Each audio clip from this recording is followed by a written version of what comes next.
Allô? Alors, oui, Nous t'écoutons. d'accord. Sœur Ingrid, tu as compris pourquoi j'ai souhaité qu'on apporte un éclairage par rapport au sang de Jésus? Oui. Non, oui, non, je vais. D'accord. C'est par rapport au rôle du sang de Jésus. Le rôle du sang de Jésus dans la parole de Dieu n'est pas associé à une protection. D'accord. Parce que dans ta prière, tu disais que la maison de notre sœur soit aspergée du sang de Jésus. Donc, je crois que derrière ça, en fait, c'était pour demander la protection et la bénédiction de Dieu. Oui, la protection et la bénédiction de Dieu n'est pas dans le sang de Jésus, parce que le sang de Jésus a un autre rôle dans la parole du Seigneur. Donc, déjà, à la base, on sait dans Exode 12 comment le Seigneur avait demandé au peuple d'immoler un agneau. Exode chapitre 12, d'immoler un agneau et de mettre le sang sur les linteaux des portes. Exode chapitre 12. Donc, on peut prendre Exode chapitre 12. On peut regarder déjà le verset. Le verset 3 dit: Parlez à toute la communauté d'Israël et dites: le 10 de ce mois, on prendra un agneau pour chaque famille, un agneau par maison. Si la famille est trop peu nombreuse pour un agneau, on le prendra avec son voisin le plus proche de la maison. Donc ça, c'est la préfiguration en fait du repas du Seigneur.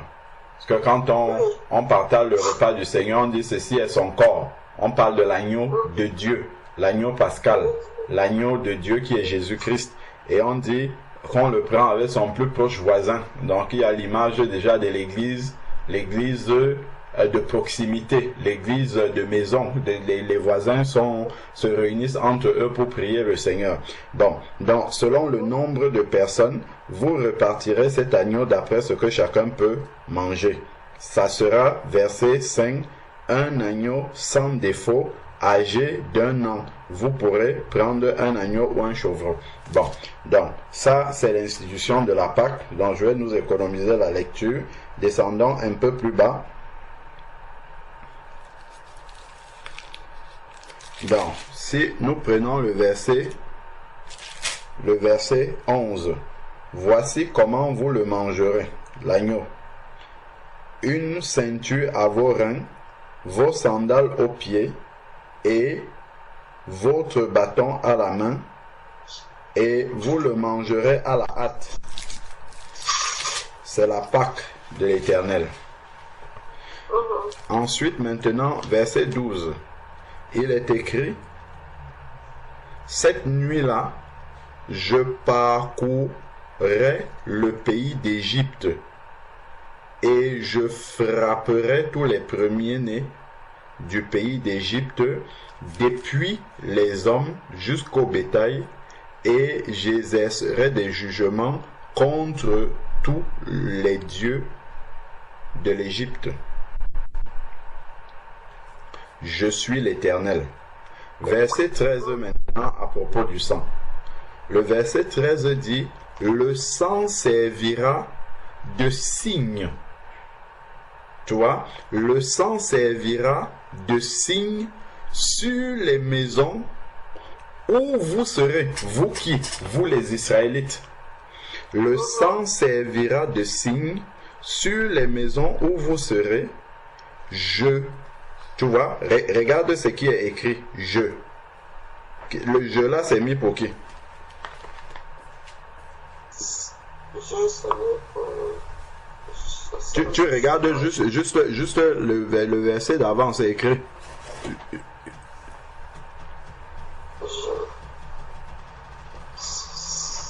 C'est pas mieux pour Jésus.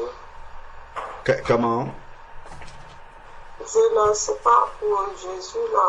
Oui, regarde, je relis le verset 12. Cette nuit-là, je parcourais. C'est qui parcourait? Le jeu là. Attends. Si on revient...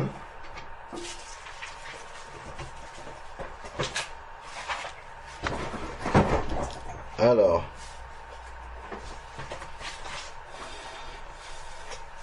Donc, qui est en train de parler même déjà? Je vais reprendre la lecture au verset 5 pour qu'on comprenne bien. Donc, je continue. On a dit ça sera un agneau sans défaut. Verset 6. Vous l'aurez en garde jusqu'au 14e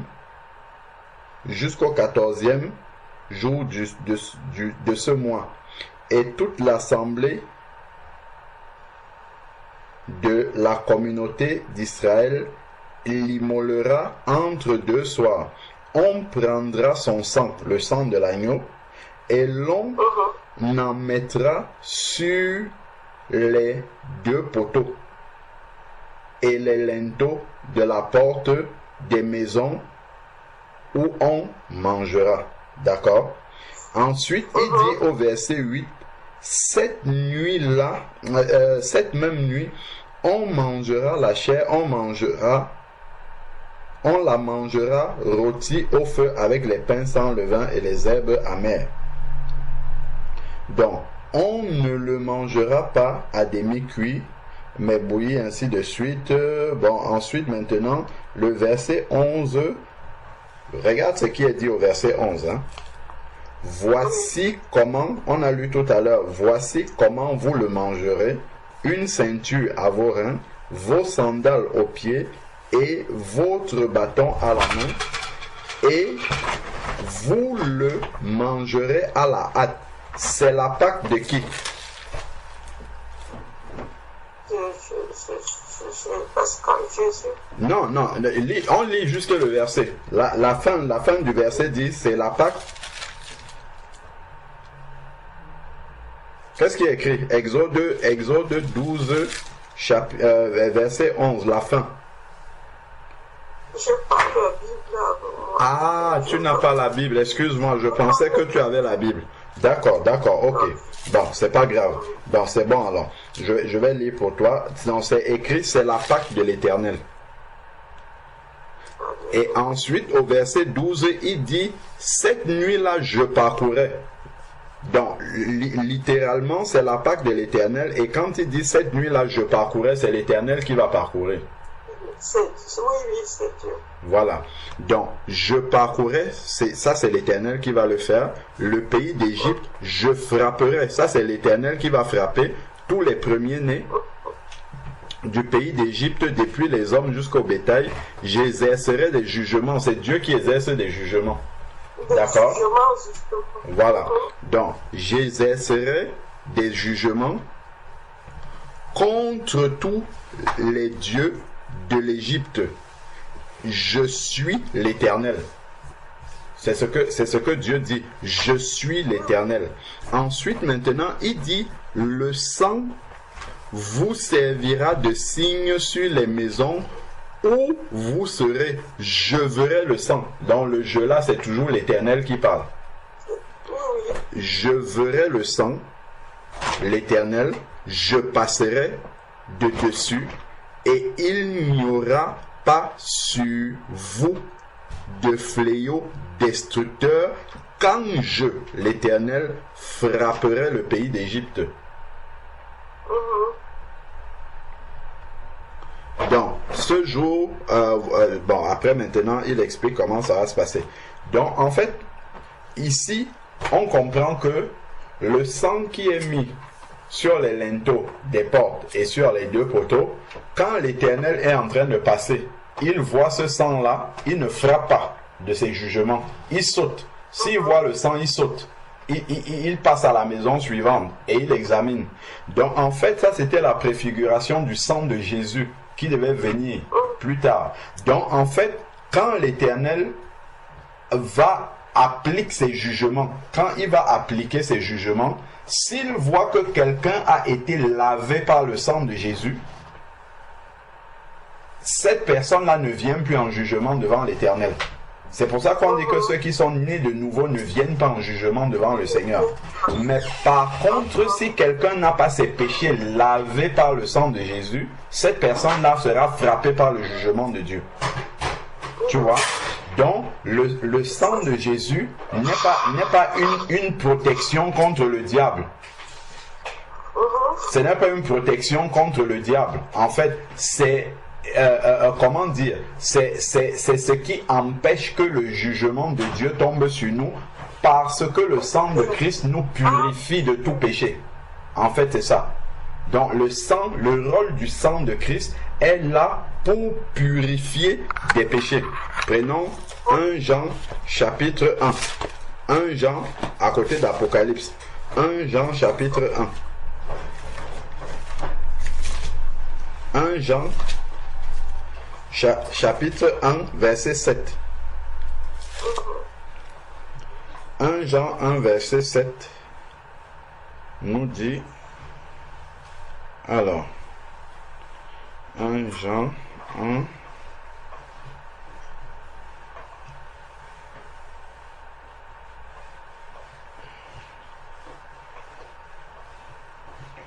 alors 1 Jean 1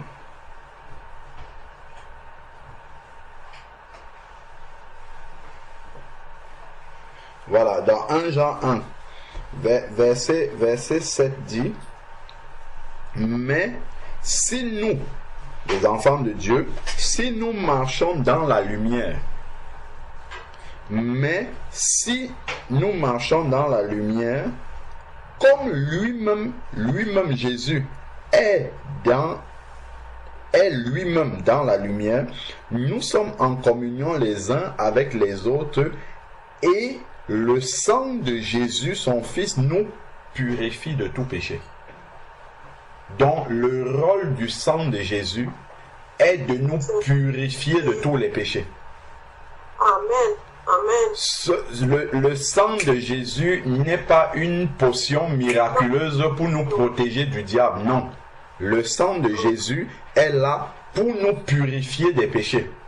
Et lorsque nous sommes purifiés de nos péchés, le jugement de Dieu ne tombe plus sur nous et le diable de l'autre côté ne peut plus nous accuser parce qu'il n'y a plus de péché en nous. Le diable ne peut nous accuser que lorsqu'il y a des péchés dans notre vie. Mais comme le sang de Christ a purifié, lavé nos péchés, alors à ce moment-là, le diable ne peut plus nous accuser. Voilà pourquoi dans Apocalypse, on va dire, parlant des martyrs, on va dire, ils l'ont vaincu par le sang de l'agneau et la parole de leur témoignage. Comment est-ce que les enfants de Dieu ont vaincu le diable par le sang de Jésus? Ce n'est pas en déclarant le sang de Jésus sur des objets, sur leur propre vie, ainsi de suite. Et le diable a peur du sang de Jésus. Ce n'est pas comme ça que ça se passe. Quand on dit que ils l'ont vaincu le diable par le sang de Jésus, par le sang de l'agneau et la parole de leur témoignage, c'est-à-dire que en fait, étant donné que Christ, Dieu a pardonné nos péchés parce qu'ils ont été purifiés par le sang de Jésus, le diable ne peut plus nous accuser. C'est comme ça qu'on l'a vaincu par le sang de Christ, parce qu'on a été purifié par le sang de Jésus. Donc il n'y a plus de péché dans notre vie en sorte que le diable peut nous accuser. C'est de cette manière-là, en fait, qu'on l'a vaincu par le sang de Christ. Ce n'est pas que on va dire Satan, je t'envoie le sang de Jésus, ou comme si c'était une potion miraculeuse comme ça, non. Donc le sang de Christ a une fonction principale, c'est celle de laver des péchés, laver des péchés, c'est ça. Donc nous le voyons encore ici là dans Éphésiens chapitre 1. Ah d'ailleurs, le verset que j'ai cité, Apocalypse chapitre 12 d'abord. Apocalypse chapitre 12. Ce que je viens de dire, on le voit dans Apocalypse chapitre 12.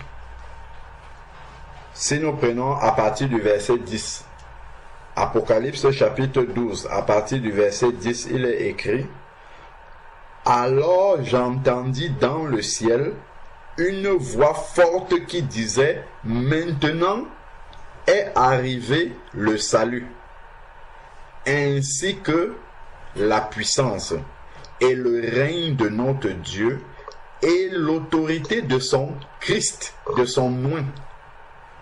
Car il a été précipité, qui? L'accusateur de nos frères, celui qui les accusait devant Dieu jour et nuit. L'accusateur a été précipité, c'est lui qui accusait nos frères, c'est-à-dire les enfants de Dieu, jour et nuit. Nos frères, ils l'ont vaincu à cause du sang de l'agneau. Parce que grâce au sang de l'agneau, l'accusateur ne peut plus les accuser devant Dieu. Parce qu'il n'y a plus de péché sur eux. C'est pour ça. L'accusateur ne peut plus jouer son rôle d'accusateur.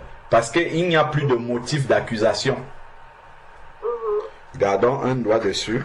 On va venir finir la lecture du verset là. Allons dans Colossiens. Colossiens chapitre 2. Colossiens chapitre 2. Colossiens chapitre 2. À partir du verset 13.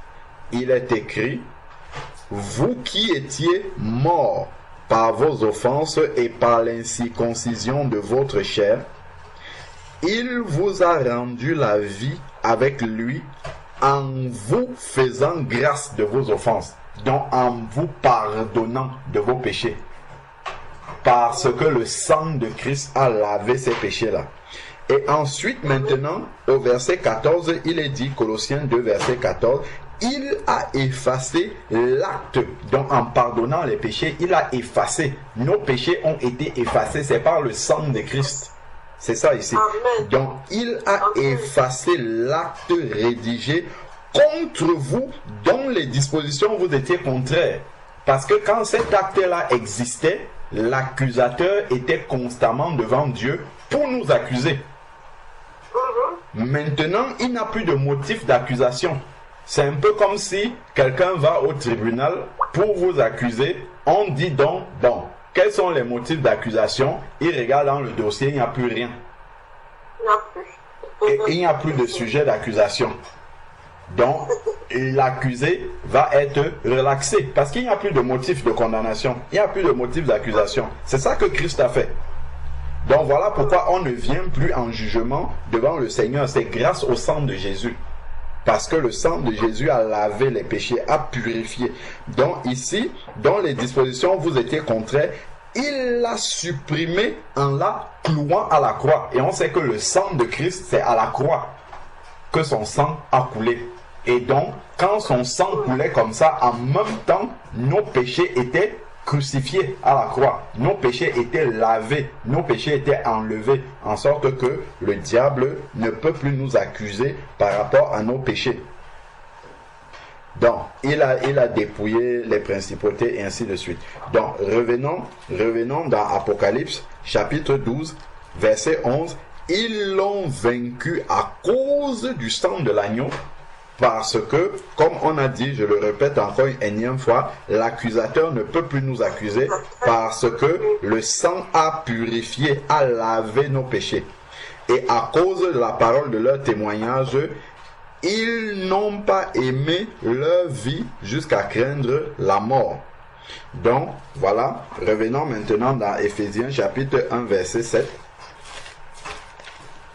Éphésiens chapitre 1, verset 7. Donc là, on est en train de parler de l'héritage en Jésus-Christ. Dans le verset 3, béni soit le Dieu et Père de notre Seigneur Jésus-Christ qui nous a bénis de toutes les bénédictions spirituelles dans les lieux célestes en Christ. En lui, c'est-à-dire en Christ, Dieu nous a élus avant la fondation du monde pour que nous soyons saints et sans défaut devant lui, dans l'amour. Il nous a prédestinés par Christ à être adoptés selon le dessein bienveillant de sa volonté et pour célébrer la gloire de sa grâce qu'il a accordée en son bien-aimé.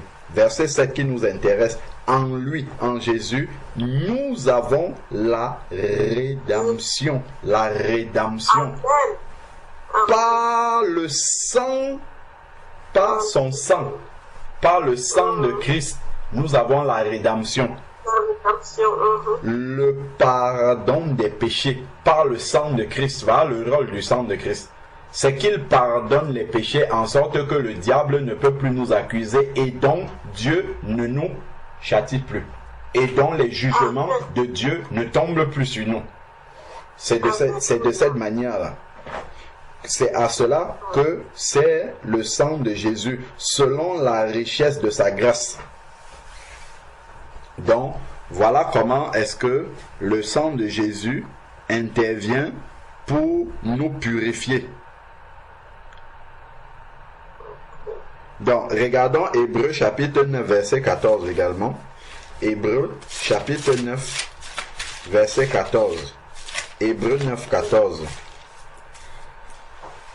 Il est dit, si je prends à partir du verset 13, « Car si le sang des boucs et des taureaux et la cendre d'une génisse qu'on répand sur ceux qui sont souillés les sanctifie, c'est-à-dire les met à part pour Dieu, de manière à purifier la chair. » Ça, c'est ce qui se passait dans l'ancienne alliance. Maintenant, le parallèle, c'était l'ombre des choses à venir.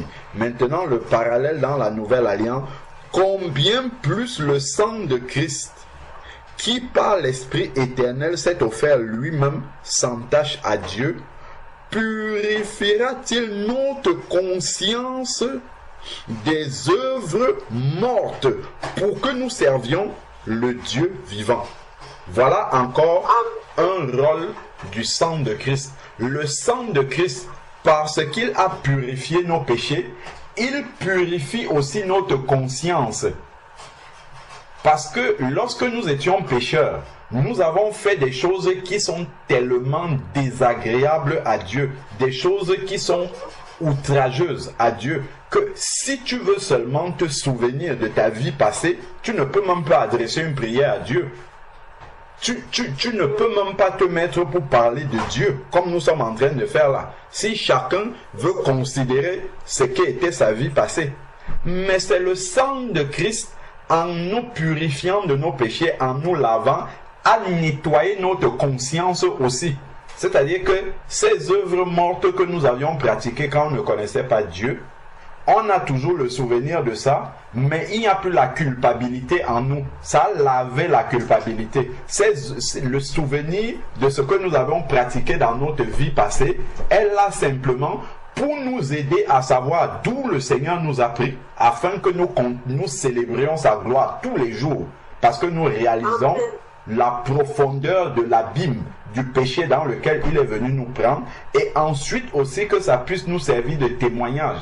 Mais notre conscience, par le sang de Jésus, a été purifiée de toute culpabilité, parce qu'on sait que le sang de Jésus a lavé nos péchés. Quand tu laves un vêtement, les taches ne restent pas, les taches partent.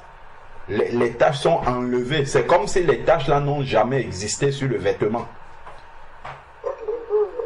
Donc, c'est ça le rôle du sang de Jésus, ici là. Donc, et maintenant que notre conscience a été purifiée par le sang de Jésus, donc nettoyée de la culpabilité d'avoir commis ces actes odieux dans notre ancienne vie par rapport à Dieu, là maintenant notre conscience est libérée pour que nous puissions servir Dieu avec une bonne conscience, sachant que Dieu nous a pardonné et ne nous réclame plus les péchés que nous avions commis dans notre vie passée. Il a dit que nous ne venons plus en jugement devant lui, mais on est passé de la mort à la vie.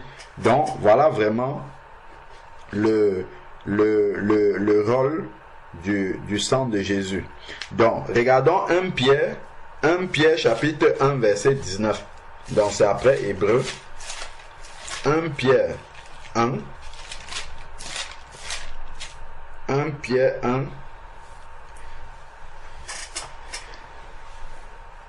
verset 18 déjà dit: vous savez en effet que ce n'est point par des choses périssables, l'or ou l'argent ou l'or, que vous avez été rachetés de la vaine manière de vivre héritée de vos pères, mais par le sang précieux de Christ, comme un agneau sans défaut et sans tache, dont nous avons été rachetés par le sang de Christ. Rachetés, parce que à cause de nos péchés, justement, on n'appartenait pas à Dieu. Et le sang de Christ a effacé les péchés en sorte que nous puissions maintenant appartenir au Seigneur. Donc, c'est important de réaliser que le sang de Christ est là pour effacer nos péchés et donc nous protéger du jugement de Dieu qui va arriver. Le sang de Christ n'est pas une arme de combat spirituel au sens où on va invoquer le sang de Christ comme ça de manière surnaturelle et ça va produire quelque chose. Non, c'est pas des prières qui existent dans la parole de Dieu. Les apôtres n'ont jamais prié en prononçant le sang de Jésus, en mettant des objets dans le sang de Jésus, des choses comme ça. Non.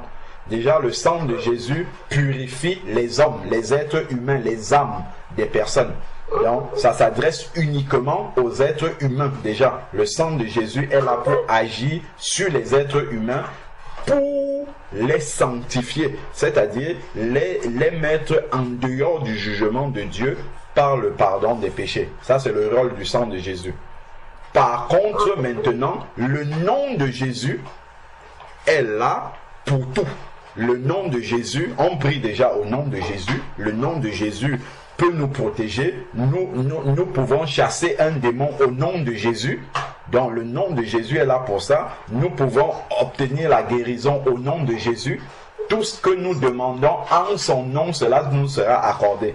Donc nous pouvons demander la protection de la maison de notre sœur qui va accueillir la retraite au nom de Jésus. Donc nous demandons les choses au nom de Jésus, pas par le sang de Jésus. C'est au nom de Jésus que nous demandons cela. Donc si nous voulons parler de la protection, nous demandons aux anges de l'Éternel de camper autour de cet endroit-là au nom de Jésus. Donc les anges vont obéir au nom de Jésus pour venir camper et apporter la protection. Donc voilà la prière qui est conforme à la parole de Dieu, mais le sang de Jésus, lui, il est là pour le pardon des péchés. Donc il est là pour le pardon des péchés afin que nous ne soyons plus accusés par le diable et donc que nous ne passions plus en jugement devant le Seigneur. Amen. Amen. Merci beaucoup, frère, de m'avoir éclairé, de nous avoir éclairé. J'espère que tu vas mettre ça sur le forum pour que tout le monde entier écoute ça. Parce qu'il n'y a pas que moi qui prie en disant que asperger le sang de Jésus dans des maisons. Je crois que les gens qui sont encore dans l'ignorance, ils prient souvent comme ça, sans savoir. Et je crois qu'à partir d'aujourd'hui, j'ai compris que oui, le sang de Jésus, c'est seulement pour les êtres humains et non pour les objets. Donc voilà, que si on a marqué, c'était juste pour un signe devant une porte ou quoi que ce soit.